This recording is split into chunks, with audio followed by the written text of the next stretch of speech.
Ito po ay hinango sa Kabanatang 3 ng Exodo sa Lumang Tipan.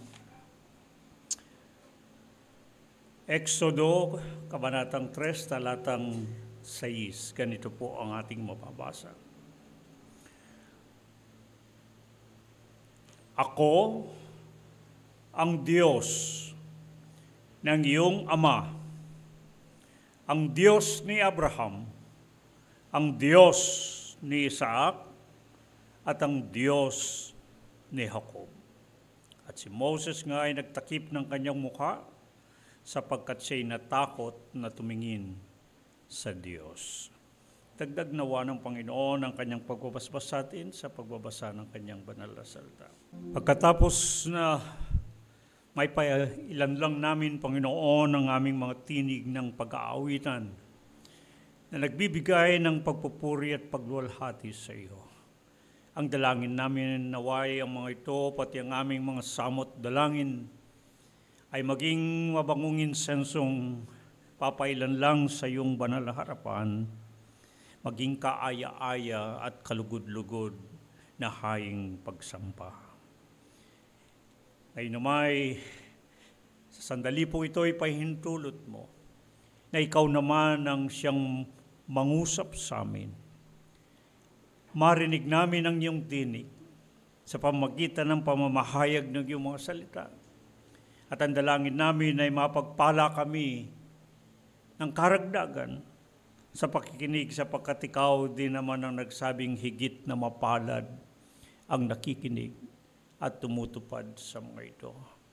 At ito po ang aming dalangin ay binibigay namin sa iyong pagpapasalamat ng iba yung pagkakataon na kami dinala mo sa dakong ito, ang aming mga panyapak ay walang anumang naging sagabal sa aming daanan at ang aming mga sarili inilalapit namin at tiniyaharap sa iyo ng mga buhay na mga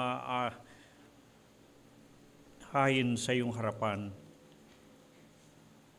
Sa pagkakataong ito, Panginoon, ay lalo pa namin nawa sa aming pakikipagtagpo sa iyo, ay maranasan namin na ikaw ang siyang naririto sa aming kalagitnaan.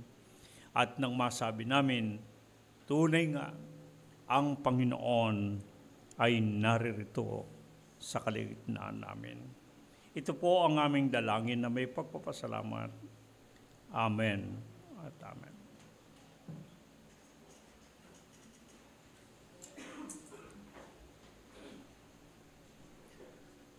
Purihin ng Panginoon sa ibayong pagkakataon na muli ay narito tayo upang sa gayon ay patuloy sa ating pakikipagtipon sa ngalan ng Panginoon upang sa gayon ay ating patuloy sa ating pamumuhay ay maranasan natin ang pagsama ng Diyos. Sa nakaraan na ating paghaharap ay ating napag-usapan ng tungkol sa pamumuhay na paglalakbay. Naroon ang Panginoon kasama-sama. Nais kong ito'y pagpatuloy natin sapagkat meron pang mahalagang bahagi nito na ating maaring mapagkunan ng magandang gabay sa ating pamumuhay.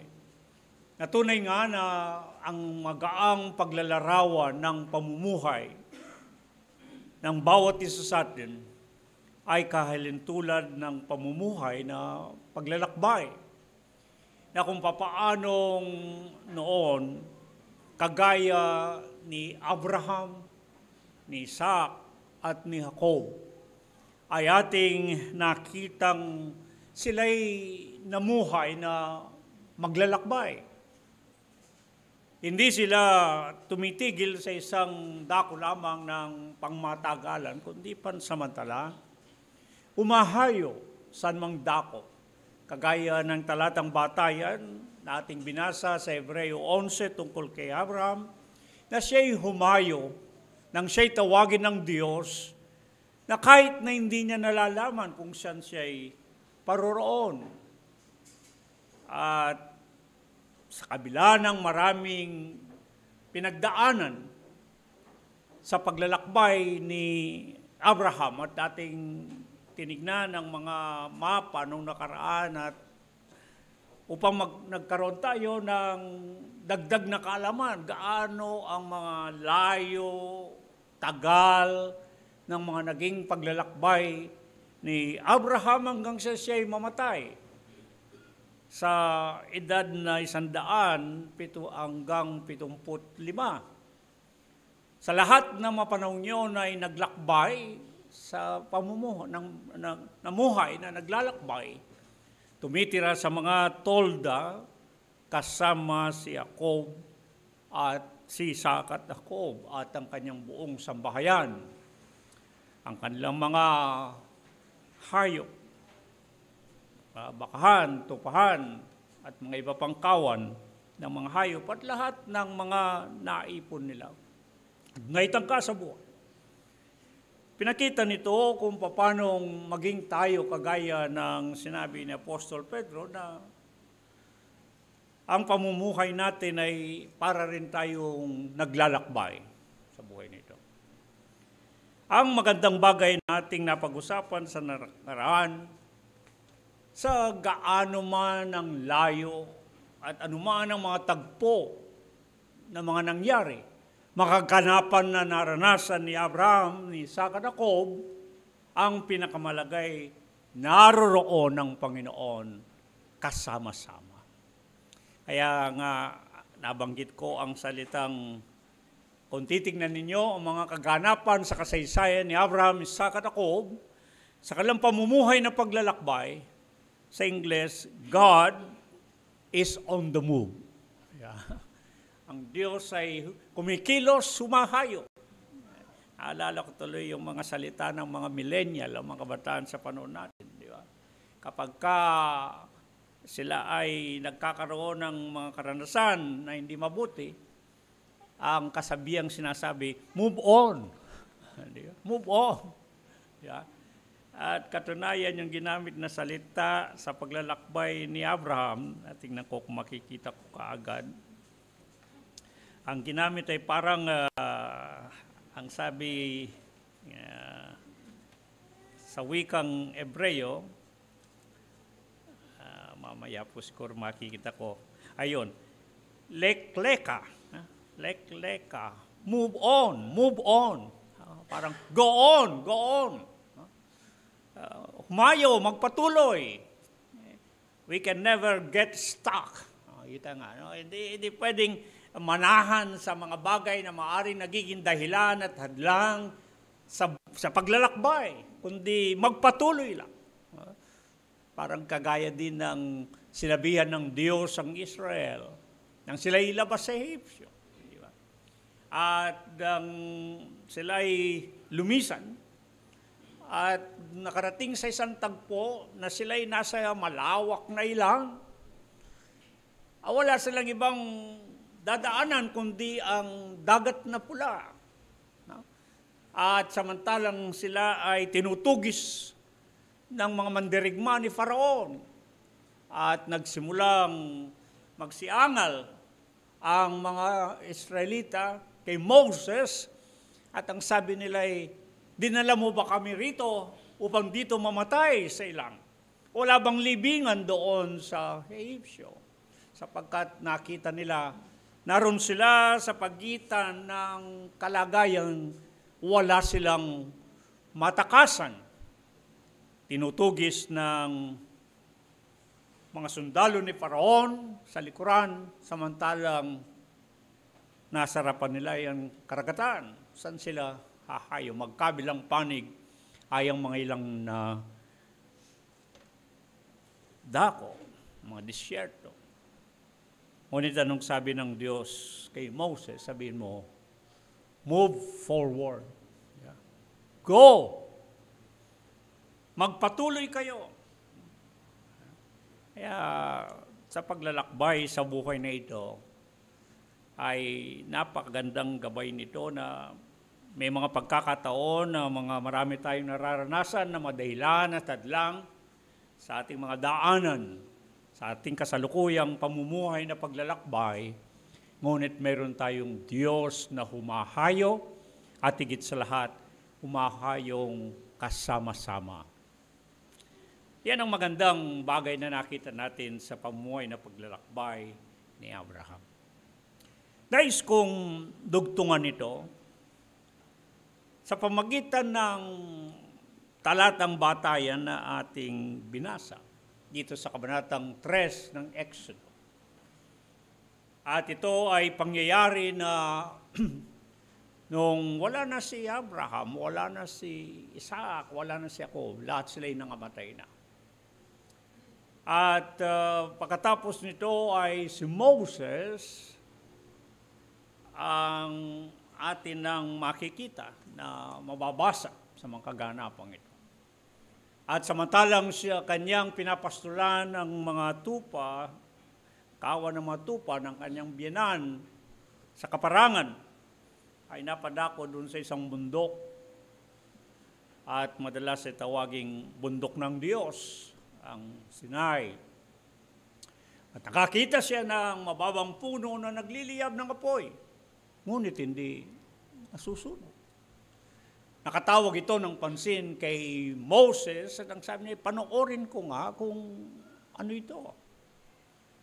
At ang sabi ng nasusulat, nung makita ng Panginoon na siya'y lalapit, sinabihan siya na magubad ng kanyang mga panyapak sapagkat yun ay banal na lugar.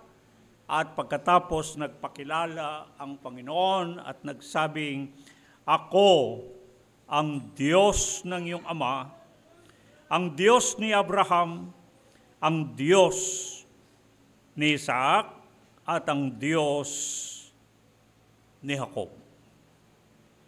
Ang mga katagang ito, madalas na mabasa. Ilang talata ang aking pinili. Diyan sa Exodo 3:6, Exodo 3:15, 16-17, Kabanatang 4, talatang 5. Sa unang hari, Kabanatang 18, 26 at 36. Sa unang Kronika, 29-18, Ikalawang Kronika, 36, at isipin ninyo, maging sa bagong tipan, Mateo 22:32, Marcos 12:26, Lucas 20:37, Manggawa 3:13 at 7:32, ay mababasa ninyo kapag binabanggit ang Diyos, ang sabi, ang Diyos ni Abraham, ang Diyos ni Isaac, at ang Diyos ni Jacob. Ang ating Panginoon, si Kristo Jesus, na siyang narito, dito sa Mateo 22:32, Marcos 12:26 at Lucas 20:37, at yun naman sa gawa, ang mga apostol ang nagsabi. Isipin ninyo ng kahit na ang Panginoon ay narito. At tinanong to siya, lalo na ng mga Saduseo, isang sekta ng pananampalataya ng mga Hudyo noong panahon yon, ay nagtanong tungkol sa kung meron nga bang pagkabuhay na muli. Kung ang mga nangamamatay ba'y mabubuhay na muli o mananatiling patay. Ang sagot ng Panginoon ay ito, ang Diyos ni Abraham, ang Diyos ni Isaac at Diyos ni Jacob ay hindi Diyos ng mga patay, kundi Diyos ng mga buhay. Kung inyong susuriin yung katugunan ng Panginoon, hindi niya sinabing pangnakaraan, no? Na ang Diyos ni Abraham, ang Diyos ni Isaac at Diyos ni Jacob, namatay na sila noon, mahabang panahon nang lumipas. Kung inyong bibilangin ang agwat ng panahon mula kay Abraham, Isaac, Jacob hanggang sa ating Panginoon nang siya'y naparito, napakabang panahon ng patay na si Abraham. Inilibing na si Abraham at ang kanyang asawa, inilibing si Isaac at ang kanyang mga asawa, inilibing si Jacob at ang kanyang asawa doon sa yungib ng Makpela. Lahat sila doon inilibing at matagal ng panahon patay sila, yun ang alam nila patay. Pero nung nagtanong ang mga Saduseo tungkol sa pagkabuhay na bumuli, kung ang mapatay ba'y mabubuhay, o maaaring sabing nananatiling patay, ang sagot ng Panginoon, ang Diyos ay Diyos ng mga buhay at hindi patay. Ang Diyos ni Abraham, ang Diyos ni Isaac, at Diyos ni Jacob. Ipinahiwatig, kung kayo yung kaharap ng Panginoon at kayo yung mga Saduseo, para ninyong nakita na ang sagot ay,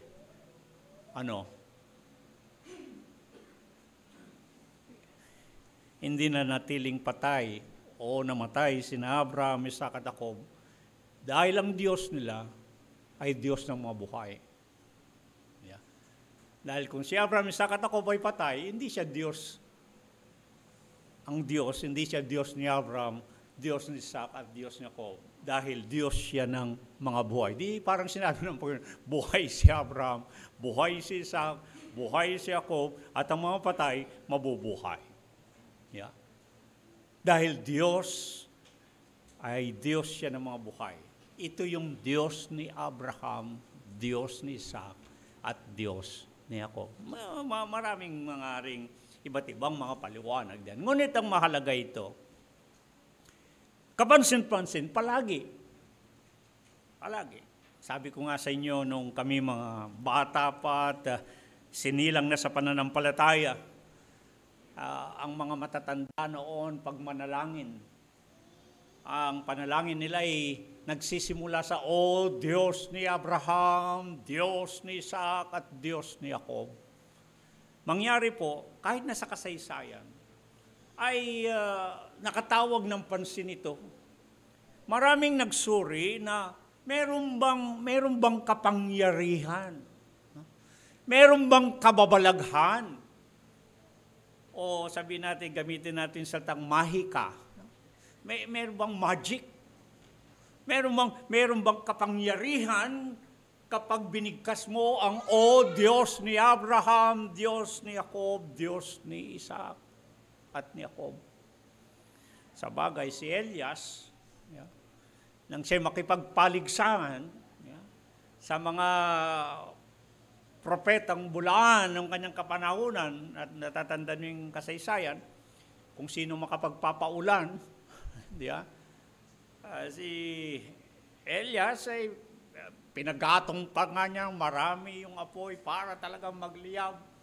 At pagkatapos, ang sabi niya, lakasan ninyo yung tinig ninyo, baka natutulog ang inyong Diyos, baka hindi kayo naririnig. Pero nung manalangin si Elias, ang sabi niya, O Diyos ni Abraham, Diyos ni Jacob, Diyos ni Isaac. Kaya sabi ng mga nagsuri, ito bang mga katagang ito ay parang isa bang formula? Ito ba isang panalangin, inkantasyon o maaari mong bigkasin? Na kapag sinamo mo ang Diyos ni Abraham, pag sinamo mo ang Diyos ni Isaac at ni Jacob, ay tutugon ng Diyos at may mangyayaring katugunan o kababalaghan. Kaya nakakatawag ng pansin kung bakit palagi na sa maraming mga talata ang aking binanggit, palaging ang Diyos ay iniugnay kay Abraham, iniugnay kay Isaac at kay Jacob. Kaya, nang ako'y nagbubulay-bulay, ako'y nakapag-isip-isip, dinala sa kaisipan, ano nga bang meron kasi dito kay Abraham? Ano nga bang meron kay Jacob at kay Isaac at kay Jacob? Bagamat pinag-usapan na natin yan sa nakaraan, yung kanilang pamumuhay na paglalakbay. Ano bang meron sa mga ito? Itong mga tawag nilang mga ninuno ng Israel. Ano bang meron sa kanila upang para bagang ang pagpapakilala kung sino ang Diyos ay ipinakilala na nakaugnay kay Abraham, nakaugnay kay Isaac at kay Jacob? Ano bang meron sa mga tatlong taong ito? Isang ama, isang anak, at isang apo. Di ba? Si Abraham ang ama, anak niya si Isaac, at apo niya si Jacob. Ano bang meron sa pamilyang ito? Na mag-ama, ang anak niya, at yung apo. At bakit palaging ang Diyos ay parabagang ikinakabit? Pag binabanggit ang Diyos, kailangan banggitin si Abraham, Isaac at Jacob. Parabagang ang sabi ng mga ibang nagsusuri, dahil ba noong panahong yon ay maraming Diyos-Diyosan na sinasamba ang mga tao sa kanilang kapanahunan, at upang may pakilala na kakaiba itong Diyos ni Abraham, ni Isaac at ni Jacob, kailangan idugtong palagi na parabagang ang Diyos na iyon ay para sa kanila o kanila lamang.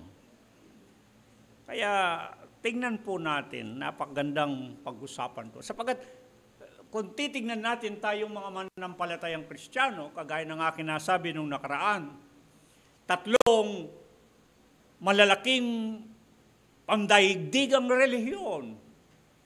Ang Israel, ang kanilang Judaismo na reliyon, ang mga Muslim, Mohammedanismo o Islam, maging tayong mga Kristiyano sa ating reliyon, ating paniniwala, ay si Abraham ang kinikilalang ama ng lahat ng mga mananampalataya. Mababasa natin yan, pinaliwanag ko na nabanggit ko, si Apostol Pablo sa nakaraan, sinabi niya sa lahat ng mga mananampalataya ay kinikilala na si Abraham ang ama ng lahat. At kahit lalo na tayong mga hentil, hindi man tayo katutubo ng mga Hudyo, hindi tayo taga-Israel, ngunit ang sabi, kung tayo'y nananampalataya kay Kristo Jesus, kagaya ng sinabi ni Apostol Pablo sa Galatia 3, tayo man ay binhi ni Abraham, tayo man ay salahin na ni Abraham. At sa Efeso 2, makikita natin, tayo man ay kababayan na ng Israel. Sa makatwid, napakalagang tignan kung gayon, bakit ang Diyos ay Diyos ni Abraham, Isaac at Jacob. Upang sa gayon, ito'y maaari nating maging batayan ng ating pagkilala kung sino itong Diyos ni Abraham, ni Isaac at ni Jacob. Sapagkat hindi po natin may tatanggi, hindi kakaiba ang ating Diyos na ating kinikilala bilang mga mananampalatayang Kristiyano. Yung Diyos na mababasa natin sa Biblia ay ang Diyos ng Israel. At ang Diyos na nasa Biblia na mababasa na siyang Diyos ng Israel ay siyang Diyos ni Abraham, Diyos ni Isaac at Diyos ni Jacob. Sino ba itong mga mag-anak na ito? Ama, anak at apo. Naisipin ninyong ang mismong Diyos ay ikinakabit sa kanilang mga pangalan. Tingnan natin sandali, kung tutuusin, walang pag-aalinlangan sa pamumuhay na paglalakbay nitong tatlong ito, naroon ang Panginoon kasama-sama nila. Pag binasa natin ang Hebreo 11, halimbawa, kung saan naitala ang mga mananampalataya o yung kanilang pananampalataya na maaring pamarisan, natutularan o pananampalataya na pinakahalimbawa. Hebreo 11, 8, 9, 17, 18, 19, 20, 21. Ang sabi diyan ay sa pananampalataya si Abraham nang tawagin ay tumalima upang pumaraon sa sandakong kanyang tatanggaping mana at siya yumaon na di nalalaman kung saan siya paroroon. Sa pananampalataya siya ay naging manlalakbay sa lupang pangako na gaya ng hindi sa sariling lupa at tumahan sa mga tolda na kasama si Isaac at si Jacob na mga tagapagmana ng isang pangako kasama niya sapagkat inaasahan niya ang bayang may kinasasaligan ng nagtayo at gumawa ang Diyos. Sa pananampalataya ng subukin si Abraham ay inihandog si Isaac. Oo, siyang tumanggap na may galak ng pangako, mga pangako, ay siyang naghandog ng kanyang bugtong na anak. Sa makatwid bagay yung pinagsabihan kay Isaac ay tatawagin ang iyong binhi. Na inisip na maging sa gitna ng mga patay ay maaring buhayin siyang maguli ng Diyos. Mula diyan din naman ay muli siyang tinanggap sa isang halimbawa. Sa pananampalataya, binasbasa ni Isaac si Jacob at si Esau tungkol sa mga bagay na darating. Sa pananampalataya si Jacob, nang mamatay na, ay binasbasan niya ang bawat isa sa mga anak ni Jose at sumambang nakatangan sa puno ng kanyang tungkod. Makita ninyo,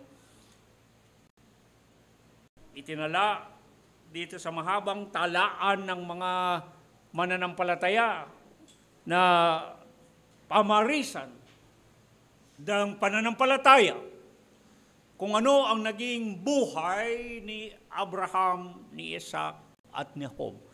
Maituturing nating napakaisang modelo, napakaisang modelo o padron na pwedeng pamarisan, tularan ang kanilang pananampalataya. Gayunpaman, tinignan ko ang naging buhay nila at nais kong tignan natin sumandali. Si Abraham, ang buhay ni Abraham ay mababasa natin mula sa Genesis, kabanatang 12 hanggang 25. Isaac, Genesis 25 hanggang 26. Maiksi ang kay Isaac. Kay Jacob, Genesis 27 hanggang 36. Ito yung ama, anak at apo na sinabi ko. Na tinatawag na mga ninuno ng Israel. Ang pagkakabanggi. Ngunit, bagamat nakatala dito sa Genesis lamang kanilang naging pamumuhay at pagkamatay, ngunit malaganap na inyong mababasa ang kanilang mga pangalan sa iba't ibang bahagi ng kasulatan. Ating suriin itong mga ninuno ng mga magulang ng Israel. Una, Abraham. Tignan natin siya. Si Abraham, bago siya naging Abraham, ang pangalan niya ay Abram. Dinagdagan ng Atse. Kasi po si Abraham Kapampangan, wala siyang Atse. Pero dinagdagan ng Diyos ng Atse. Anong ibig sabihin? Mamaya natin talakayin yan. Pero tignan ninyo, kagaya ng ating nakita nung nakaraan sa kabanatang 12, talatang 10-20. Isa siyang may tuturing natin na may pagkilala sa Diyos sapagkat tinawag siya ng Diyos. Doon sa Haran, nung nasa Haran siya. At sa kabila ng aking nabanggit na ang kanyang nakaraan mula sa pagkabata ay sinasabing maaring isa siyang pagano kung turingan. Sapagkat ang mismong kanyang amang si Tare ay ang kanyang hanap buhay ay ang paggawa at pagbebenta ng mga Diyos-Diyosan. At naibahagi ko sa inyo ang mga sinabi ng mga Muslim tungkol sa kanya, ng kanyang pagkabata, mababasa sa Quran, mababasa naman ninyo ang mga aklat sa sinulat ng mga Hudyo sa Judaismo kung anong nangyari kay Abraham sa kanyang pagkabata sapagkat hindi po yan nasusulat na sa Biblia. Sinasabi na sa pagkakataon ay wala ang tatay ni Abraham sa kanyang bentahan ng mga Diyos-Diyosan, ng mga rebulto at lahat. Nandun si Abraham at siya ang ginawa niya, pinagbabasag niya yung mga idolo, yung mga Diyos-Diyosan na binebenta ng ama. At nang dumating daw ang ama at galit na galit, ay siyempre magagalit talaga dahil hanap buhay nila yon. Ang sagot ni Abraham daw ay sa istorya, bakit kaya nagagalit? Ang sagot ng kanyang tatay na si Tare, ba't mo pinagbabasag yan? Ang sagot daw ni Abraham, wala namang buhay yan Wala namang maramdaman yan Wala nang ano.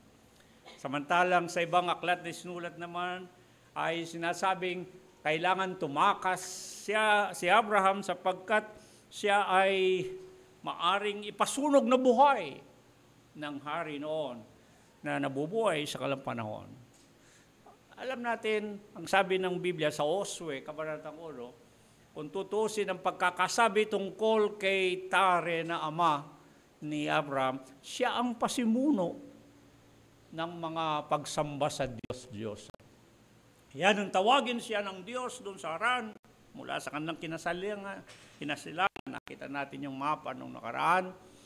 Ay tinawag siya ng Diyos. At ang sabi, iwan mo ang iyong lupain. Bibigyan kita, pinangakuan ng Diyos na bibigyan ng siya ng lupain ng magiging sariling kanya. Iwanan ng kanyang mga magulang. Lahat ng yan. Kaya naglakbay si Abraham na hindi, ang sabi sa Hebreo, na hindi niya alam kung saan siya paroroon.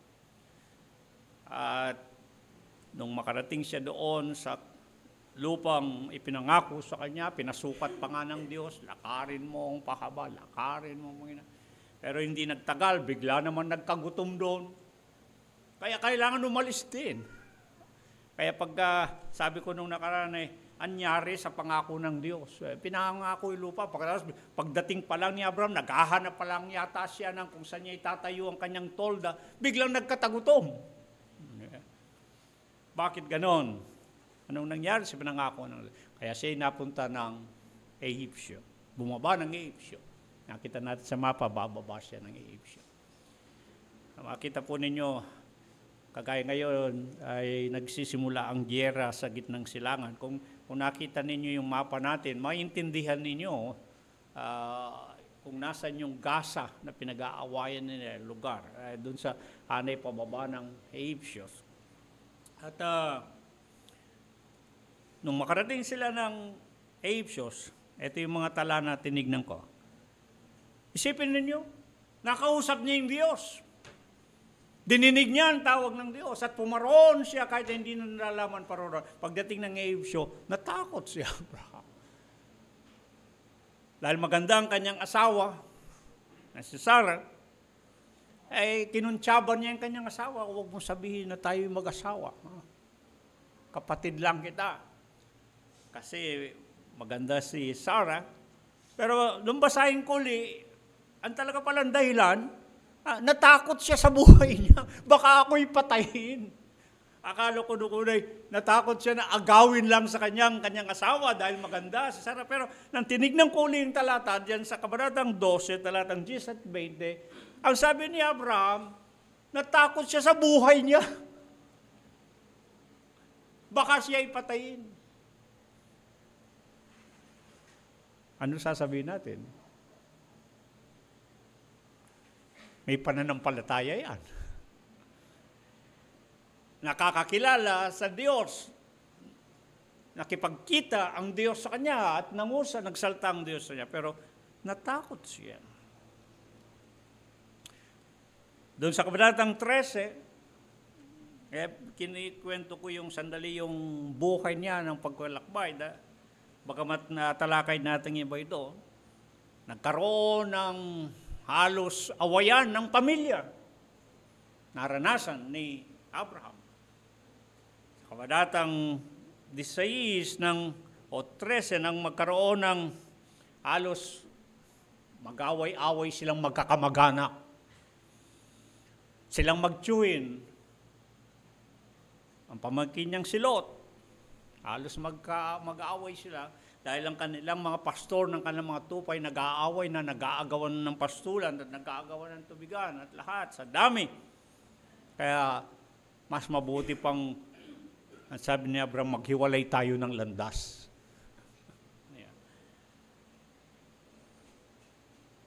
Pag tinignan ninyo sa kabanatang 20 o kabanatang 16, dahil hindi magkaanak si Sarah, ibinigay ni Sarah ang kanyang alipin na taga-Egyptio. Tingnan niyo kung minsan sa drama, sa television, may sinasabi lang kung minsan yung twist.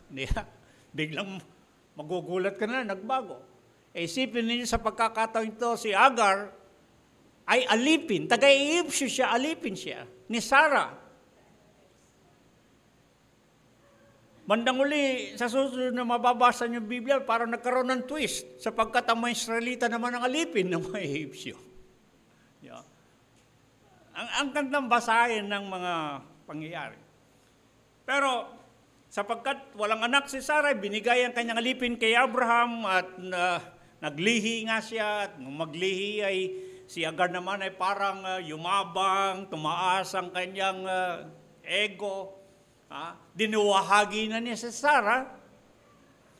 Kaya nagsumbong naman itong asawa, sa kanyang asawa, sabi niya, itong alipin mo, dinuduwagi ko. Sabi niya, palayasin mo na yan. Walang magawa si Abraham, kundi, ewan ko kung takot sa asawa.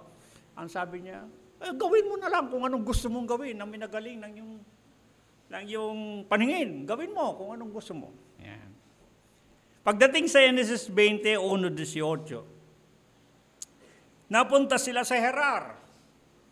At nandun si Abimelech.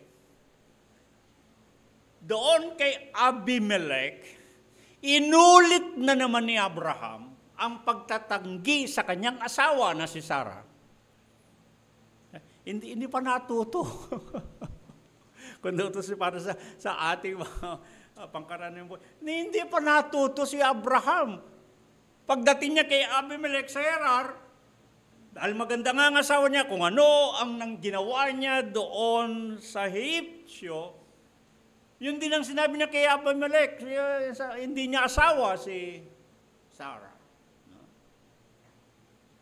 Inulit na uli yung ginawa niya, kung tutusin.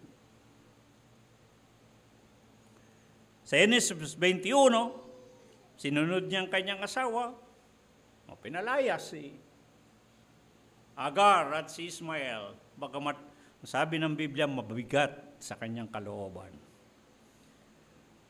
Namatay si Abraham sa kabanatang 27.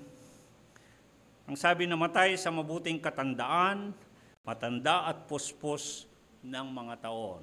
175. Si Isaac. Kakaunting mababasa ninyo tungkol sa kanya. Walang masyadong naisulat anong nangyari. Hinahanap ko, lalo na, anong nangyari nung lumalaki na si Isaac? May tampo ba siya? May galit ba siya sa kanyang ama? Bakit? Alalahanin niyo, handa siyang patayin ng kanyang ama, sariling ama, hindi ba? Nang siya'y iahay, nung siya'y bata pa. At mulat na si Isaac nung panahon yun. Naalalaman na niya, kaya nga tinanong ang kanyang ama, Ama, nasa ng kordero na ating iahay, na mayroon na tayong mga panggatong at lahat ng yan. Di nalalaman ni Isaac. At nangaambangan na ni Abraham, noon lang siya pinigil ng Diyos. Dahil nasubok siya. Palagay nyo ba niyo, hindi tumatak sa isipan ng batang Isaac na itong mismong sarili niyang ama ay handa siyang patayin? Pero walang naisulat ang Biblia tungkol doon. Ano kaya naging pakikitungo ni Abraham kay Isaac? Anong pakikitungo kaya ni Isaac sa kanyang ama? Problemang pamilya ito. Maproblemang pamilya ito. Ginanawa ninyo. Lumaki si Isaac, kung titignan nyo, lumaki siya na yung galit ng kanyang ina kay Agar at kay Ismael, lumaki siya sa, kung inyong titignan sa panahon na kasama-sama niya pa sina Agar at kasama-sama pa niya ang kanyang kapatid sa ama na si Ismael. Lumaki siya sa galit ng ina. Diba? Ni Sarah. Galit kay Agar, galit kay Ismael. Paano kaya lumaki si Isaac? Anong kinalakan niyang pamilya? Ito pa may pumasok sa mga isipan ko sapagkat mamaya makikita natin. Sa edad na 20, nakapag-asawa siya kay Rebecca. Bagamat yung pag-asawa niya kay Rebecca, halos wala siyang kinalaman doon dahil ang kanyang ama ang siyang may kagagawan.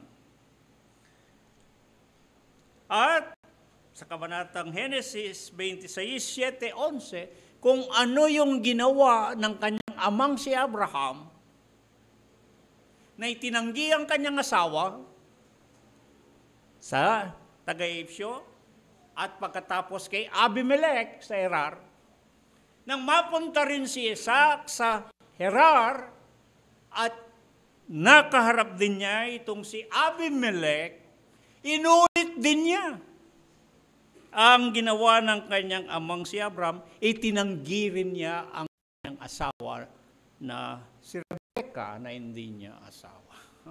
Nagmana sa ama. Nagmana sa ama. Minana ang gawin ng ama. Nagkaanak siya ng 2 na kambal, pero mabuti sa kanya, isang nakita ko lang mabuti, sa Genesis 25:9, nang mamatay si Abraham, kasama niya si Ismael, sabi, kasama si Ismael na naglibing kay Abraham. Mukhang nagkasundo naman itong magkapatid sa ama. No? Pero sa panahon ngayon, ng mga Ismailita, mga Muslim, mga Arabo, at mga Israelita, yan, nagdidigmaan. Magpinsan yan. Magkapatid yan. Kung tutusin. Kapatid yan. At ang pinag-aawayan nila lupa. O parang sa panahon natin, minsan magkakapatid, mag-ina, mag-ama, mag-anak, kamag-anak. Lupa ang pinag-aawayan. Hindi ba? Nagkaroon siya ng 2 anak na kambal, si Esau na mapula ang pagkakatawan, mabalahibo, na parang mabalahibong damit. At ang kakambal nito ay si Jacob. At makita natin, dinaya siya ng kanyang anak na si Jacob upang makuha nito ang pagpapala. Namatay si Isaac ng 180. Wala kang mababasa kung nagkaroon pa siya ng ibang asawa o mga ibang mga anak. Si Jacob. Si Jacob ang batang kapatid ni Esau na kanyang kambal. At makita natin doon pa lamang sa loob ng tiyan, kung magulo ang buong pamilya nila, ay mas magulo sa loob ng tiyan ng ina. Sapagkat doon pa lamang sa loob ng tiyan ng ina, nag-uunahan na kung sino ang unang lalabas. Di ba? Di ba? Mukhang napakagulo ng kasaysayan ng pamilyang to. Itong ama, anak at apo. Napagkalikot ng aking isipan na tignan, bakit? Sapagkat, isipin ninyo pagkatapos, ang Diyos ay Diyos ni Abraham, Diyos ni Isaac at Diyos ni Jacob. Si Jacob, sa tiyan pa lamang ng kanilang ina ay maaari nating sabihin, nagsimula na ang awayang magkapatid. Dahil nga nag-uunahan. Kaya nang unang lumabas si Esau, ano sinabi ng Biblia? Hawak-hawak ni Jacob yung sako ni Esau. Parang makita mo yun, doon pa lang sa loob ay nag-aaway na, nag-uunahan. Naunahan siya ni Esau, ay habol-habol pa rin niya. Hanggang maaari kung mapigilan niya, mahilan yung papasok at siya naman ang lumabas. Yan ang istorya ni Jacob at ni Esau. Si Esau ay mabalahibo, pulang-pula ang pangatawan, mabalahibong parang sabi balahibong damit. Siyang minamahal ni Isaac.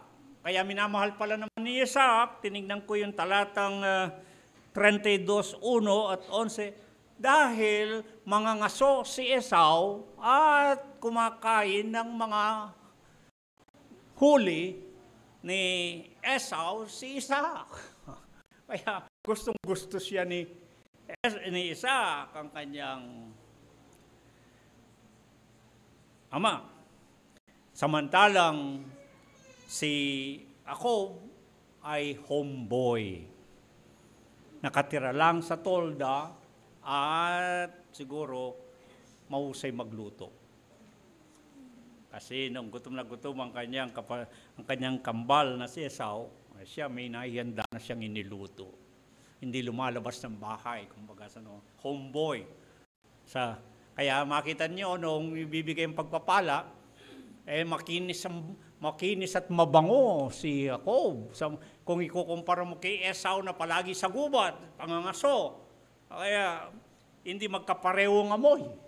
Hindi rin magkapareho ang kinis ng kanyang balat. Kaya nung dinaya si Isaac at ang pasimuno ang nanay niya na mahal si Jacob, kailangan balutan siya ng mabalahibong balat at ewan ko kung anong pabangungin nilagay sapagkat inamoy-amoy siya ni Isaac kung siya nga ay si Esau at inimas-imas, inalam kung siya nga ay si Esau.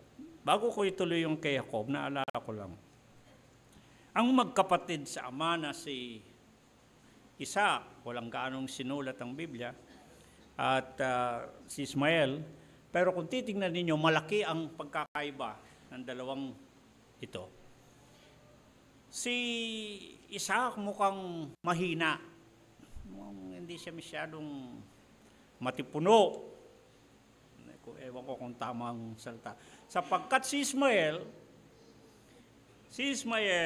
nang siya'y sinilang, ang sabi kaya binigyan siya ng pangalang Ismael, sapagkat ang sabi ay dininig ng Diyos ang iyong daing. Pero may dinagdag na talata. Siya'y magiging wild. Parang asno ng bundok, ang sabi. Para siyang wild child, si Ismael. Kaya kung ikukumpara ninyo si Ismael at si Jacob, mas agresibo siguro si Ismael kaysa si Isaac, parang malemya ng konti. No? Yung contrast, pagkakaiba ng kanilang katauhan.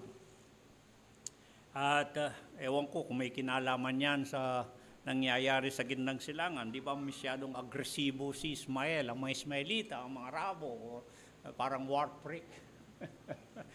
Si Ismael ay wild, may tinawag sa Biblia. Sabi niya, siya ay wild man. Parang asnong bundok. At ang kanyang kamay, ang sabi, laban sa lahat.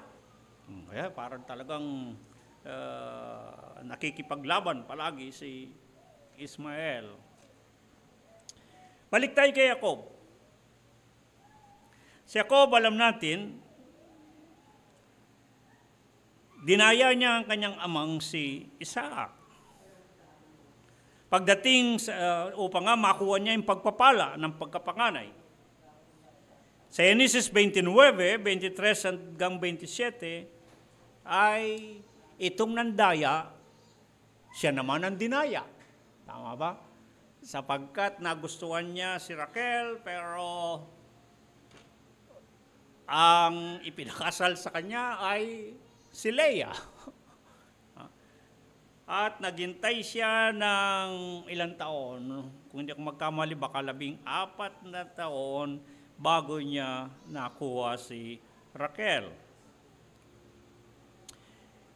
Nangyari uli ang istorya sa pamilya, Genesis 30. Hindi mabigyang anak ni Raquel, kaya yung kanyang alila na sa Bilha, ang ibinigay kay Jacob at naging anak si Dan at Nephtali.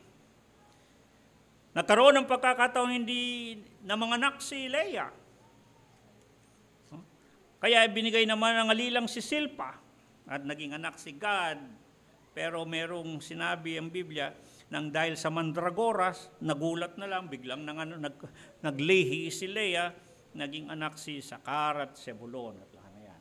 At alam natin, kay Raquel naman, ay sinilang, bandang uli, kaya mas mahal ni Jacob si Jose, ang kanyang mga anak at Benjamin, pero ito ay kinainggitan ng kanyang mga kapatid hanggang ito ay ipagbili. Ayan. Kita natin, nang tumakas sa kanyang biyanan, tinakasan ang kanyang biyanan kasi sa unang banda, dinaya din niya ang kanyang biyanan doon sa mga tupahan. No? Sabi niya, basta't may batik, akin na. Ay pumayag naman ang kanyang biyanan. O naglagay siya ng tungkod na mayroong mga tinta o kung anumang dagta. Pinadaan niya lahat doon ng mga tupa. Ay nadagtaan lahat. Nagkabatik lahat. At itong si Jacob din, dahil siya ay nandaya sa kanyang kapatid, kaya talaga itong si Jacob madaya kung tutusin mo. Katunayan yun ang ibig din sabihin ng pangalang Yaakov. No?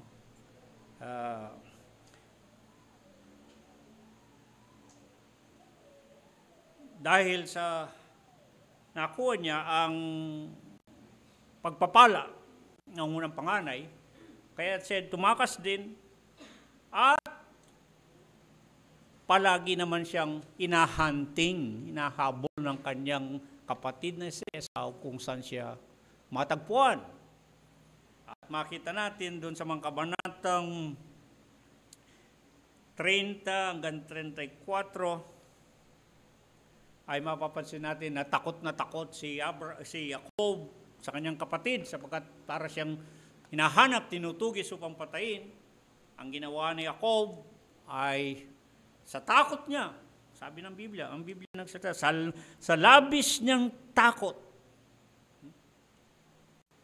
Lalo pa naman si Jacob ay homeboy, parang laki sa layaw, lumaki sa nanay. At ang sinabi, lalaki siyang tahimik. Nung malaman niyang paparating ang kanyang kapatid, na galit sa kanya, nagsugo siya ng kanyang mga alipin, nagtago muna siya. Sabi, mauna nga kayo, salubungin na ninyo yung aking kapatid. Paano mapayapa ang kanyang galit? Nagpadala ng mga hayop, baka, tupa, kamelyo, kung ano man, parang ipansusuhol sa kanyang kapatid para pumayapa naman siya. Maraming pangyayari doon. At hanggang dumating yung pagkakataon na meron siyang nakasalubong. Dahil nagtatago siya ilang beses na pinapauna ng kanyang mga alipin. Nasalubungin na agad ang kanyang kapatid na si Esau. Meron siyang nasalubong na isang lalaki at siya'y nakipagbuno sa lalaki ito. At hindi niya binitawan. Hinihingi niya sa kanyang panalangin, dahil nanalangin si Jacob, dahil takot na nalangin sa Diyos. At ito nga nung nakipagbuno, sinasabi ng mga iba, ito ay anghel ng Diyos, o ang Diyos mismo, o ang Panginoon mismo. Nakipagbuno siya, at talagang ayaw niyang bitawan, hanggat hindi makuha ang gusto niya. Kaya kinakailangan ang sabi sa pagbubunong yon, para ulagpos yung kanyang nakabuno, ay kinakailangan na saktan siya sa kanyang kasukasuan. Yan. At nasaktan si Jacob, tsaka lamang siya binitawan, at mula noon hanggang ngayon, hindi kumakain ng litid ng laman o litid ng pigi ang mga lahi niya. Dahil dun sa naranasan na sinaktan ang kanyang kasukasuan bago siya nabitawan ng kanyang kabuno. Tingnan ninyo itong ilang mga pangyayari ito. Ano sa palagay niyo? Kung ito ang inyong mga ninuno, ay pagmamalaki ba ninyo? May pagmamalaki ba ninyo itong pamilyang ito kung tutusin, pamilyang napakagulo? Mga kapatid, Kaya ko lang isinama ito sa ating usapin. Ito'y tanawin ng pangkaraniwang buhay. Para na ninyong nakita ang sarili nating kalagayan. Para na ninyong nakita ang sarili nating katauhan. Kay Abraham, kay Isaac at kay Jacob. Para na nating nakita ang kalagayan ng ating pamilya, ng ating sambahayan. Para na ninyong nakita na walang anumang pagkakaiba na hindi maaaring sabihin natin na iba yan si Abraham yan si Isaac yan, si Jacob yan At nakita ninyo sa pananalangin o pagbigkas ay palaging sinasabi ang Diyos ay Diyos ni Abraham, ni Isaac at Jacob. Para bagang itong si Abraham, si Isaac at si Jacob ay sabihin natin may pagmamalaki ng gusto. Kaya nga ba, maging ang Diyos kapag binabanggit, ay binabanggit na kasama ng pangalan ni Abraham, ni Isaac at ni Jacob.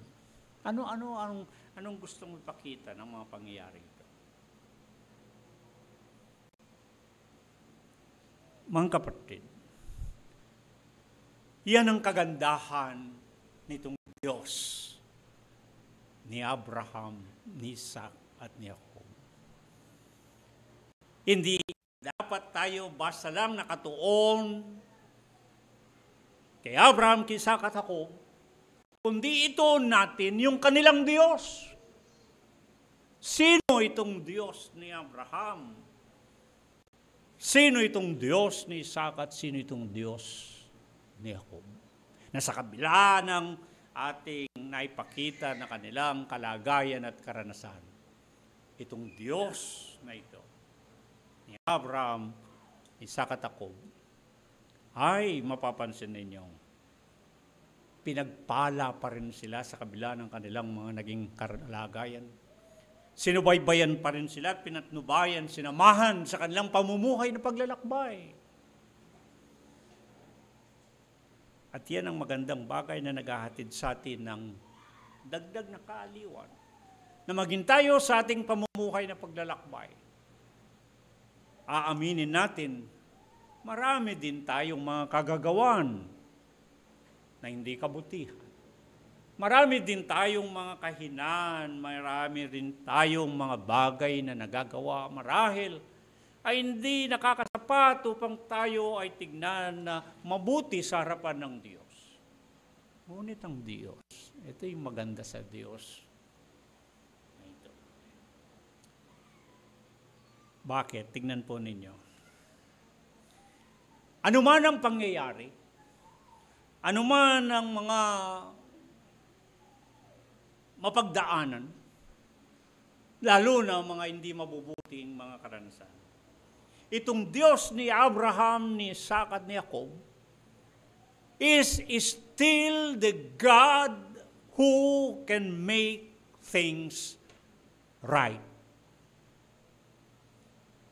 Siya pa rin ang Diyos na kaya ng tuwirin yung liko. Kaya niyong gawin na tama ang hindi mabuti. At siya pa rin ang Diyos na may hawak ng lahat ng mga pangyayari sa buhay.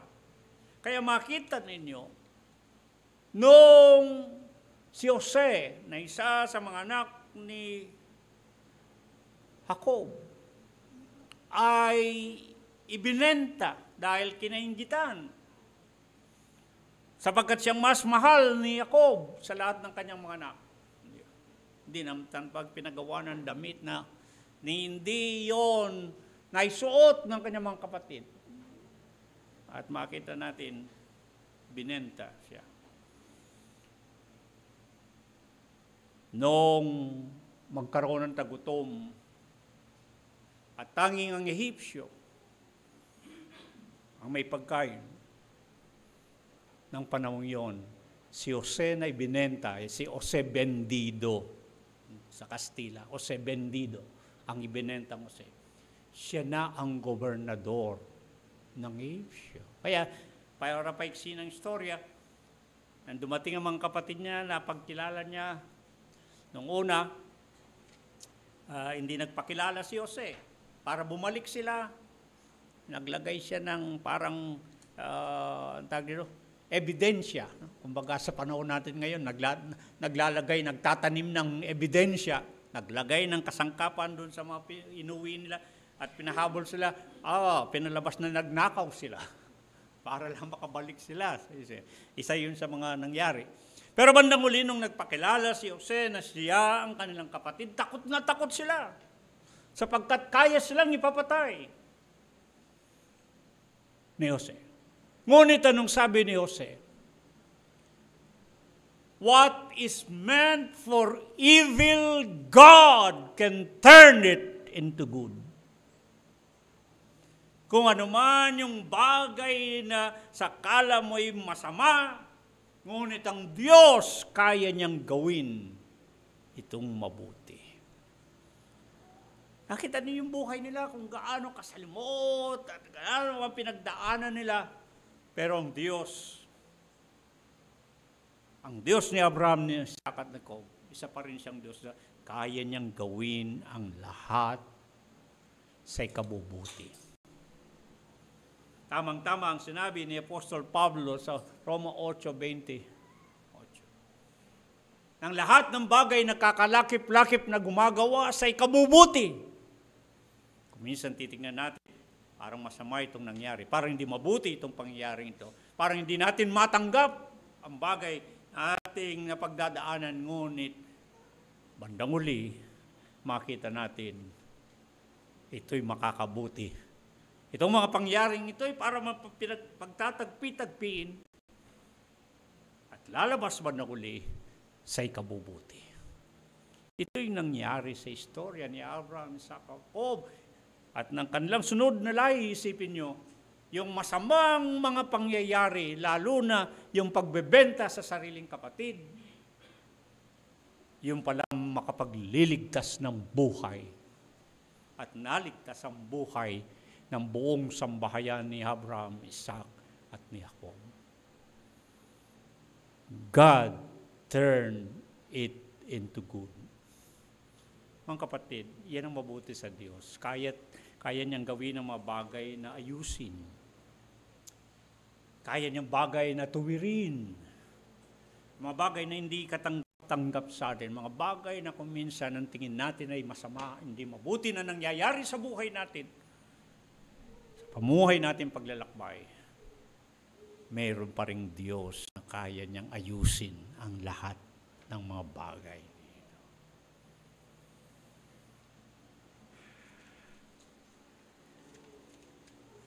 Ito ang Diyos ni Abraham, ni Isaac, at ni Jacob.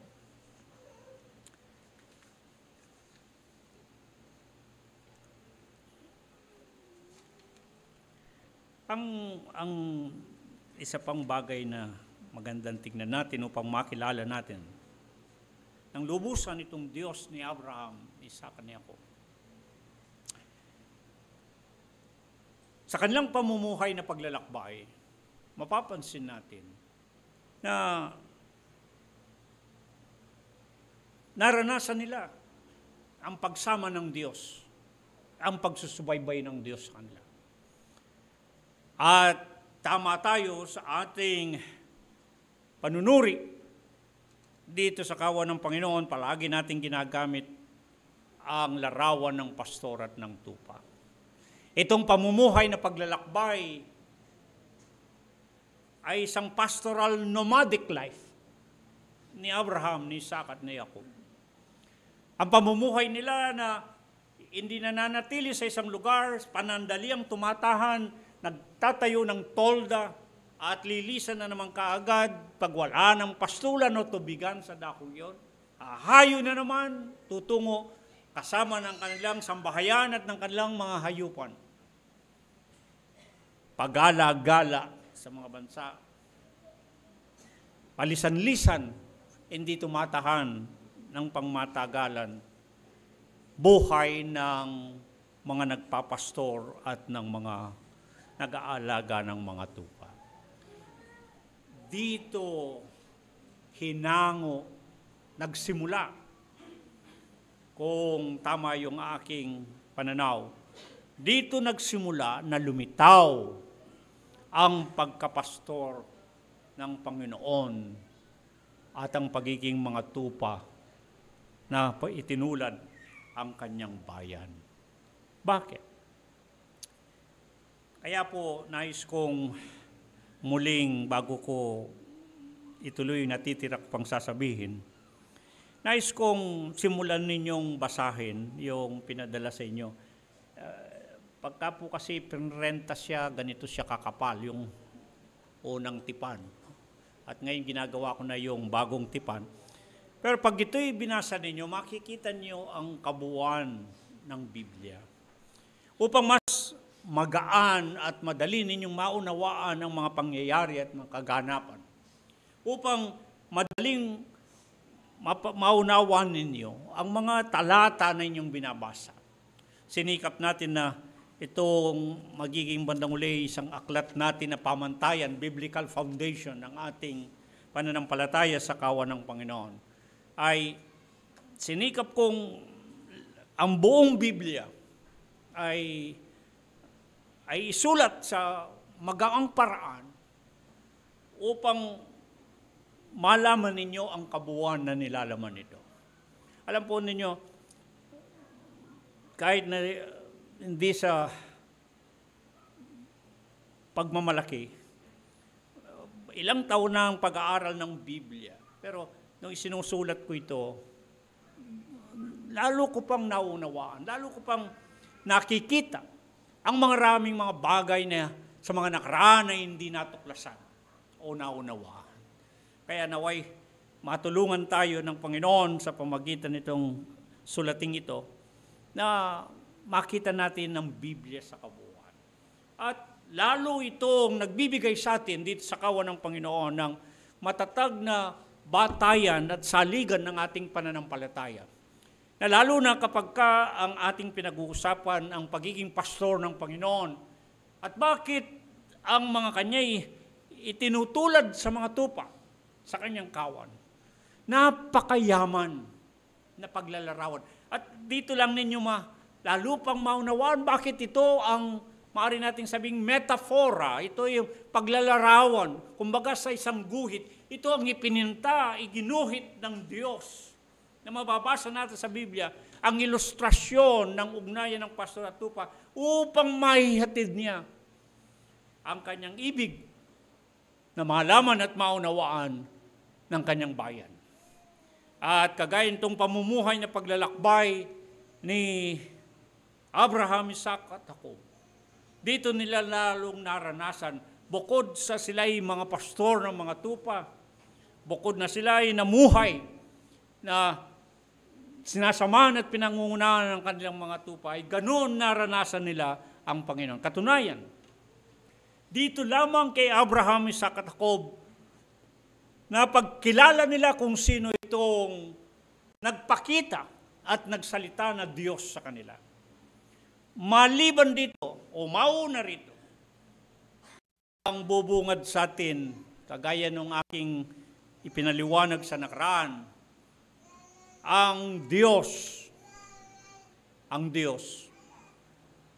ay iyo lamang makakatagpo o unang makakatagpo kapag binasa mong Biblia at magsimula ka sa unang aklat ng Biblia, ang Genesis, at sa mismong unang kabanata at sa mismong unang talata, ang sinasabi ng pasimula ang Diyos. In the beginning, God. Sa Hebreo, Bereshit. In the genesis of things, ang Diyos. Doon una mong makakatagpo ang salitang Diyos. Hindi pinapaliwanag. Kagaya sa ating kapanahunan, na naisilang na lamang tayo na meron ng Diyos na ating naririnig at meron ng Diyos na pinag-uusapan. Ngunit, sino ba itong Diyos na ito? Kagaya ng sinasabi ng awit. Minsan sinabi ng Panginoon, ang sabi niya, be still. Be still. Ikaw ay tumigil, ikaw ay manahimik, sapagkat ang sabi niya, yan ay sa mga awit 46:10. Ang sabi niya, be still and know that I am God. Kayo'y, sabi niya, magsitigil, manahimik. Tignan ninyo, alamin ninyo, na ako ang Diyos. Pero, ano ang ating pagkakilala sa Diyos? Sino ang Diyos nito? Lalo na, sino ang Diyos ni Abraham, sino ang Diyos ni Isaac, at sino ang Diyos ni Jacob? Kaya po, dito'y pinaliliwanag kong lahat ng mga yan. Sapagkat, hindi maiwasan na maging sa ating mga sarili, kailangan nating suriin at tiyakin. Kung meron nga tayong kinikilala na Diyos sa buhay natin, at ito yung pinapakilala na Diyos ni Abraham, ni Isaac, ni Jacob ng Biblia, gaano natin kakilala itong Diyos na ito? Paano ito Diyos sa atin? O kaya ay masuri natin ang ating mga sarili. Meron nga ba talagang tayong dinidiyos sa buhay natin? Meron nga ba tayong talagang Diyos sa ating mga buhay? Kung iisipin mo, talagang parang napakahirap na liwanagin hanggat hindi natin tignan kung ano talaga ang sinasabi ng Biblia. Doon sa Genesis, Kabanatang 1:1, nang unang lumitaw ang salitang Diyos sa Biblia, sa pasimula ng lahat ng bagay. Sa wikang Hebreo, sa mga nakaraan nating pag-usap, ito yung salitang Elohim. Elohim. Salitang Hebreo na Elohim. Meron tayong slide dyan, di ba, na pinakita ko na. Ngunit itong salitang ito ay nagugat sa salitang El. Kaya marami tayong masasalubong sa Biblia pag nagbabasa tayo, ang dami niyang mga pangalan ng Diyos na may El. At lalo na ang Genesis 1:1, ang Diyos na makapangyarihan, ang ibig sabihin ng Elohim. Ang katumbas na pangalan niya ay El Shaddai. Kasi marami yung pangalan ng Diyos na may El. El Olam, El Elyon, El Roy. Ang dami kong binigay na talata ng mga nakaraan na nagsisimula ang pangalan ng Diyos sa dalawang titik na Aleph at Lamed ng alpabetong Hebreo, yung El. At makita ninyo na itong Elohim, ibig sabihin ng makapangyarihan. El Shaddai, ang mas tinutugma nilang katumbas sa wikang Hebreo. Pero ang salitang Shaddai, o Shaddai, madalas ay tumutukoy ito sa bundok. Kaya parang ang ibig sabihin ng El Shaddai, hindi lamang Diyos na makapangyarihan, kundi Diyos ng bundok. Dahil makikita naman ninyo sa Biblia, palagi ang Diyos nakikipagtagpo sa ibabaw ng bundok. Kagaya na nitong sa Exodo 3, sa bundok ng Sinai. Kaya parang ang pagkakilala lang nila sa Diyos ng bundok. Wala talagang silang lubos ang pagkakilala. Kundi nang dahil ba ang Diyos ay madalas makipagtagpo, bumaba at makipagkita, makipagsalita, ay sa ibabaw siya ng bundok, kaya Diyos siya ng bundok. Yun ang pagkakilala nila. El Shaddai. Pagka tinignan ng lahat ng mga bagay na nilalang, sino ang lumikha nito? Yun ang Diyos na makapangyarihan. Hanggang dun lang ang ipinal-uunawa. Ngunit kapag titignan natin ang pinanggalingang salita ng Elohim, ang El, mula sa El, ang titik na Aleph at ng Lamed ng abakadang Hebreo. Kung iusog ninyo yan, makikita nyo yun. Nang ibig sabihin, sa larawan ay ginuguhit, yung kasunod na slide makikita ninyo. Ang Aleph ay kumakatawan sa isang parang guya o toro na may sungay, na sa pagkaunawa nila ay ito'y larawan ng isang makapangyarihan. At yung Lamed, kung titignan ninyo yung Lamed, ang sagisag niya o katumbas na larawan ay tungkod. Kaya doon pa lamang makikita ninyo sa Aleph at Lamed, yung saltang El, makita ninyo yung larawan ng isang pastor. May tungkod. Dito po sa aklat na aking sinulat, makita nyo, hindi lamang ang Israel, wala pang Israel, ang mga bansa noon sa gitnang silangan. Ang tinatawag nilang Near Far East or Near East and Near Ancient East. Ancient Near East, na yan ang gitnang silangan ngayon. Libo-libo ng mga taon, wala pang Israel. Ang mga bansa noon at mga reliyon nila ay gumagamit na ng sagisag ng pastor at tupa. Dito lang ninyo mababasa ng detalye yan. Para ipakita lang na nung ang Israel ay mabuo na, isipin ninyo, ang unang-una na larawan na nabuo sa kanilang isipan, nang may sulat ang Genesis 1:1, ang Diyos, ang kanyang maari mong makita kung sino-ano siya, ay kagaya ng isang pastor. Hindi po yan mapag-aalinlanganan sapagkat sila'y nangabuhay ng mga pastor at nalaga ng mga tupa. Yun ang kaya nilang ilarawan sa isipan nila, ang kanilang konsepto tungkol sa Diyos. Ngunit kung uusog ka dyan sa dalawang titik na yan, kung bakit Aleph, ang ibig sabihin ay nauunang titik, at yung Lamed ang pinakagitnang titik, doon sa ibang slide nyo makikita yan, pinakamataas sa gitna, sa makatwidang konsepto ng pagka-Diyos. Yung isipan o kalaman kung ano o sinong Diyos, para sa mga Hebreo, ang Diyos ay isang Diyos na dapat ay nauuna. Kaya ang pangalan niya ay nagsisimula sa Aleph, dyan sa El. Ibig sabihin, nauuna. Ang Diyos, kung ang isa'y may Diyos, mapapatunayan na may Diyos siya sa buhay niya kung meron siyang inuuna sa buhay niya. At yun ang Diyos. Kaya makita niyo maging sa mga kautusan, lalo na sa Shema ng Israel. Hear, O Israel, the Lord our God is one Lord. Katapos ng kasunod, love your God with all your heart and with all your soul and with all your might. Ito yung Diyos. Ito yung iniibig mo. Ito yung inuuna mo sa lahat. Iniibig mo sa lahat.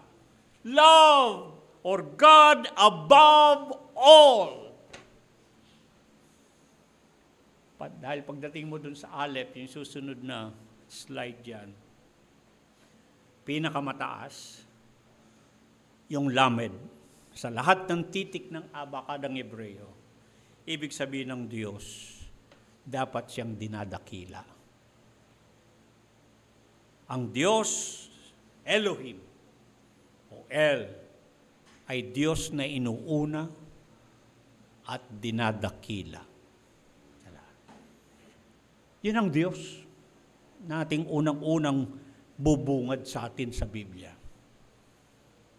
Kaya diyan natin mapapatunayan sa ating mga sarili kung tayo may Diyos. Kung meron nga bang tayong dinidiyos sa buhay? Meron nga ba tayong totoong Diyos na inuuna sa ating buhay at dinadakila sa ating buhay? Ito ang isang maaring pagsubok para sa atin, sa ating buhay. Gaano tayo katotoo na mayroong Diyos sa buhay? Paano natin na ipapakita na mayroong Diyos na inuuna natin sa buhay? Paano natin na ipapakita na mayroon tayong Diyos na dinadakila sa buhay natin?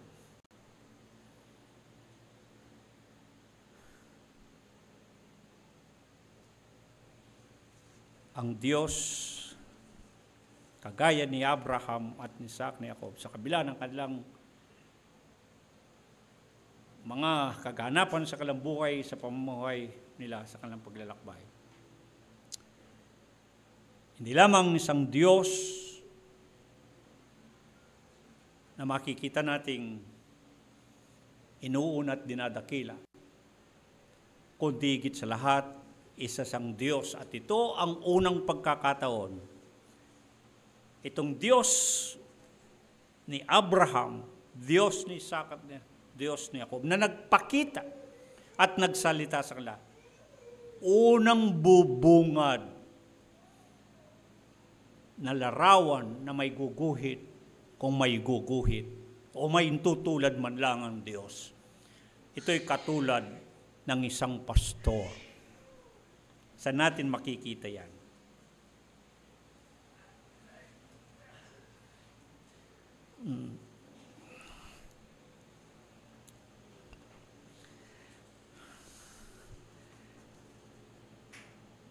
Dalawang bagay ang ating makikita. Una, kay Jacob mismo. Pag binasa ninyo ang Genesis 48 at 5, Genesis 48:15. Ang Diyos ni Abraham at Diyos ni Jacob ay ito. Ang sabi ni Jacob, nang siya ay basbasa ng kanyang mga anak,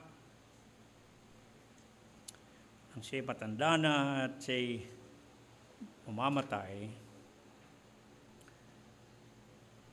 ang sabi sa Genesis 48:15, ang Diyos na sa harap niya ay lumakad ang aking mga magulang na si Abraham at Isaac. Ang Diyos na nagpakain sa akin sa buong buhay ko. Pag in English po yan, ang salin, the God who led. O kaya naman ay sa ibang salin, the God who fed me through all the days of my life. Ito yung patutuo ni Jacob. Ang Diyos ni Abraham at Diyos ni Isaac at Jacob ay ang Diyos, ang sabi niya, na nagpakain sa buong buhay ko.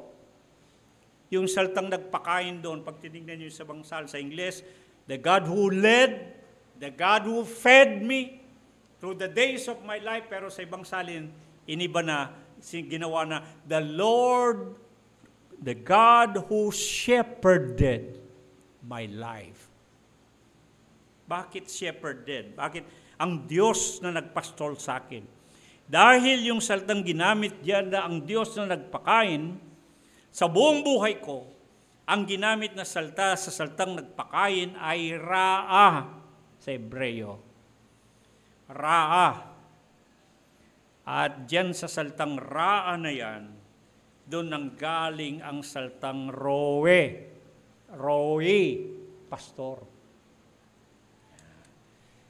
Sa makatwid sa patotoo ni Jacob, ang Diyos ni Abraham, ni Isaac at Jacob, ay isang Diyos na pastor. Ang Diyos na nagpapastor sa buong buhay nila. Katunayan, pagdating pa ninyo, pinagtibay ito sa kabanatang kapag uusog pa kayo, sa Genesis 49:24, ang sabi niya, ang Diyos na makapangyarihan, ang Diyos ng Israel, ay siyang pastor ng Israel. Tinukoy na mismo ni ako. Sa makatwid, yung pinag-uusapan nating Diyos ni Abraham, Diyos ni Isaac, Diyos ni Jacob, ay Diyos na isang pastor o nagpapastor. Yan ang kauna-unang lilitaw sa Biblia ng Diyos ay pastor. Hindi yung Psalm 23. Huli na yon, malayo na yon. Na ang Panginoon ay aking pastor. Dito pa lamang sa mga ninuno ng Israel. Kay Abraham, Isaac at Jacob. Lumitaw na ang Diyos ay isang pastor.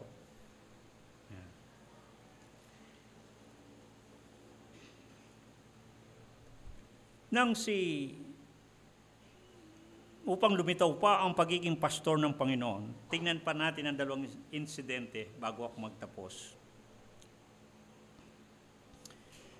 Si Abraham mismo, sino yung kanyang Diyos? Ang Diyos ni Abraham, ni Isaac, ni Jacob. Natatandaan ninyo, nang si Abraham,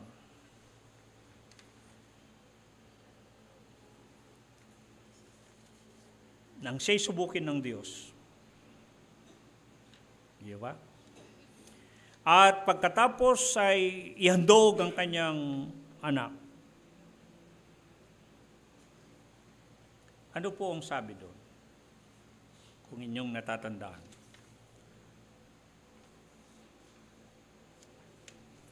Sino itong Diyos na nakilala ni Abraham? Sa Genesis 22, ihahandog niya ang kanyang anak na si Isaac. At pagkatapos, nagtanong nga si Isaac na, batang Isaac, asa nang iyahay natin?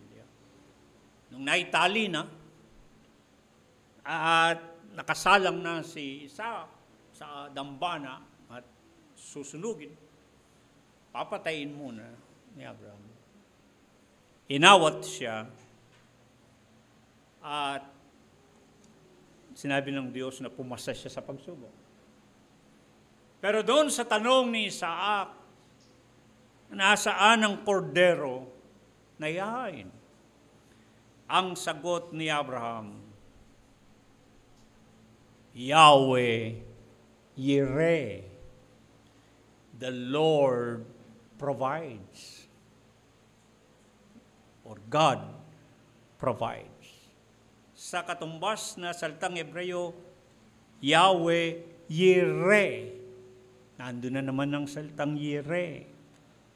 Ang salitang Yireh, doon rin nanggaling yung salitang Rhea, Roy, Ra. May kinalaman sa pagpapastor. Parang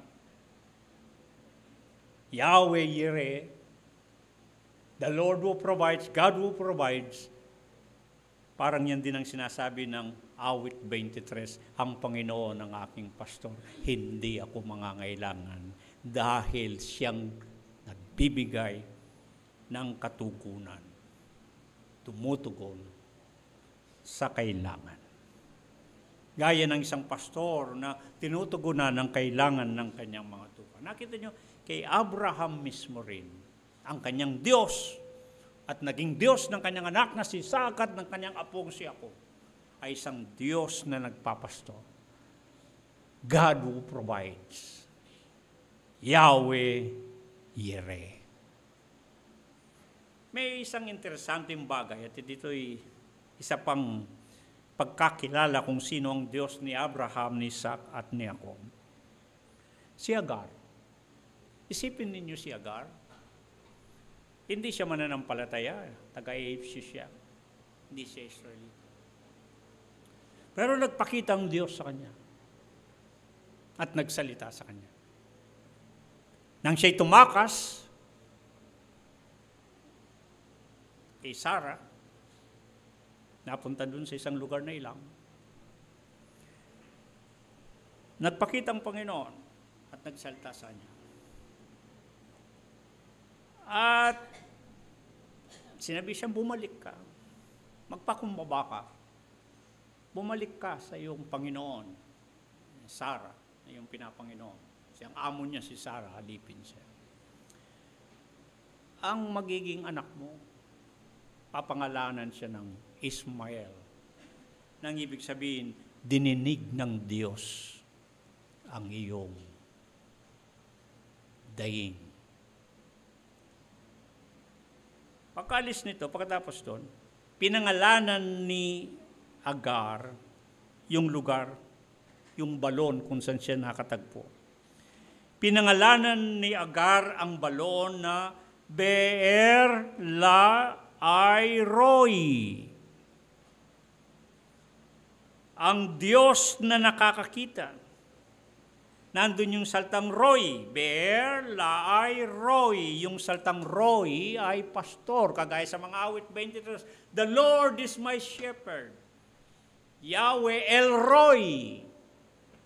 See? So mga kapatid, isipin nyo, kahit na kay Agar,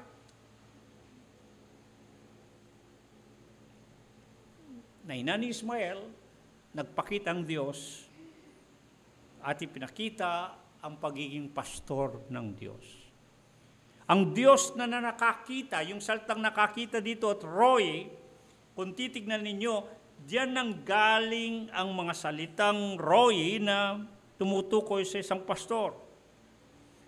At diyan din nakikita natin ang gagaling yung saltang ayin na parang inilalarawan ng mata na nakakita, tumitingin. Pag susubaybayan ninyo ang pagsalin-salin ng mga salita, diyan nakuha yung saltang overseer, yung tagamasid, tagatingin, tagabantay. Diyan bandang huli, lumitaw ang saltang shepherd. Diyan lumitaw ang salitang pastor. Kaya makikita niyo mga kapatid, ang ganda ng pagpapahaliwanag ng mga pangyayari kung paanong makilala natin kung sino ang Diyos ni Abraham, ni Isaac at Jacob. Ang Diyos na ito isang pastor. Kung paanong inilarawan ng pamumuhay na paglalakbay, nandun siyang parang nagpapastor. Humahayo, dumoroon na kasama-sama sa paglalakbay ng pamumuhay. Kaya marahil ito ang dahilan kung bakit ito ang ilustrasyon o metafora na madalas na ginagamit ng Biblia at dito patutunayan natin sa aklat na ito aking sinulat. Lahat ng mga aklat sa Biblia, mababasa ninyo ang pagiging pastor ng Panginoon sa mga inaangkin at tinuturing niyang mga tupa sa kanyang kawan. Ito ang Diyos ni Abraham, ni Isaac, at ni Jacob. Isang Diyos na nagpapastor. Sa huli, para magtapos ako, napagkalikot ko, ang ganda ng inilarawan ni Abraham, Isaac at Jacob. Tignan natin ang pangalan nila. Abraham, wala siyang atse. Pero nilagyan ng atse, Abraham. Sa abakadang Ebreyo, yun yung ayin. Hey. Atse, hey. Nang ibig sabihin, kung titignan ninyo ang pangalan ng Panginoon, dun sa 4 na titik, Yod, He, Wa, He, yung Yahweh, 2 atse ang nandun. Hey. Yod, He, Wa, He. Ayon sa mga nagsusuri, lalo na mga Hudyo, yung titik na atse, Hey, sumasagisag dahil yun ay inulit pa nga sa pangalan ng Panginoon, Yahweh. Yod, He, Wa, He, 2 atse. Yung pangalan ni Abraham walang atse, hindi dahil sa siya'y kapampangan, kundi idinagdag ang atse, He, at pagkatapos ay mula noon tinawag siyang amang itinaas, exalted Father. Parang sinasabi, nung dinagdagan ng atse ang pangalan ni Abraham, para bagang nagkaroon ng presensya ng Diyos sa buhay ni Abraham. Huwag niyong kalimutan yan. Isaac,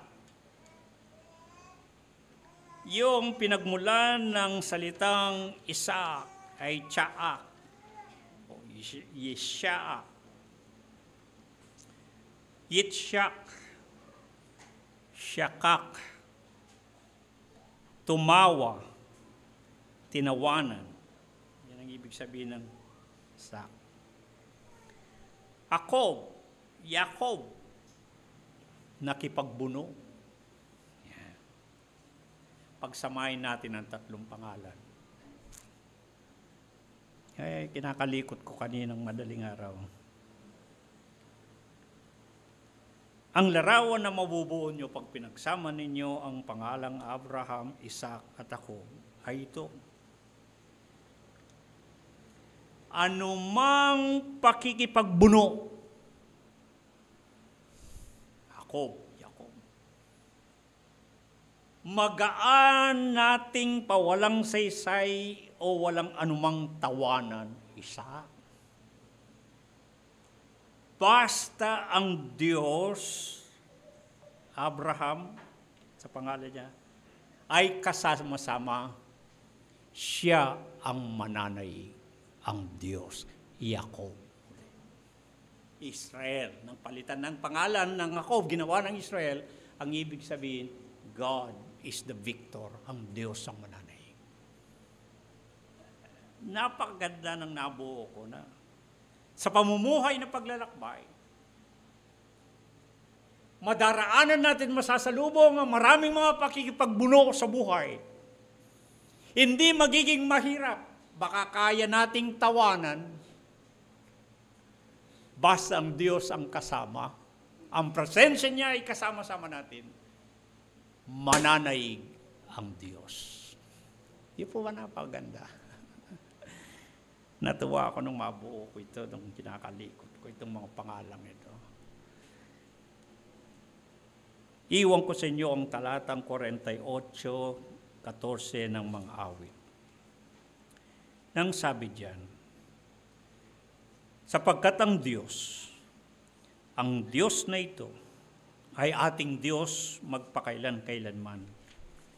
Siya'y magiging ating patnubay, pastor, hanggang sa kamatayan.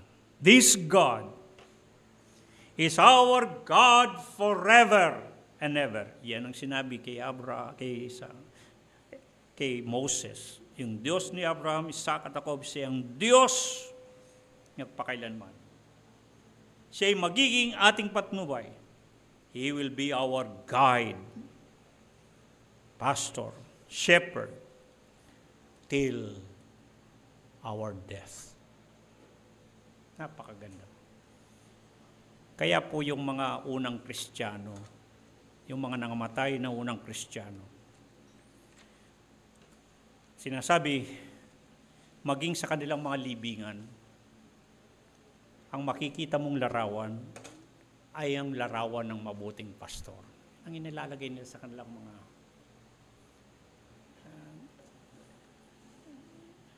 kayo po ba nag-isip-isip na kung anong ilalagay sa lapidan ninyo? Ako nag-isip-isip na nung isang araw. Pero noon pa man ay, nung nagpunta kami sa Romblon, noon pa nagustuhan ko yung mga marmol na itim. Kami may pinuntang seminar. Lahat naman kasama ko nagbili ng mga ilang mga memorabilia, no? Ng marmol, ashtray, ano pa yung paperweight at lahat na yan. Tinatanong sa akin kung anong binili ko. Nagulat sila at nagtawanan ng binili ko lapida. Maganda yung marble na itim. Doon lang.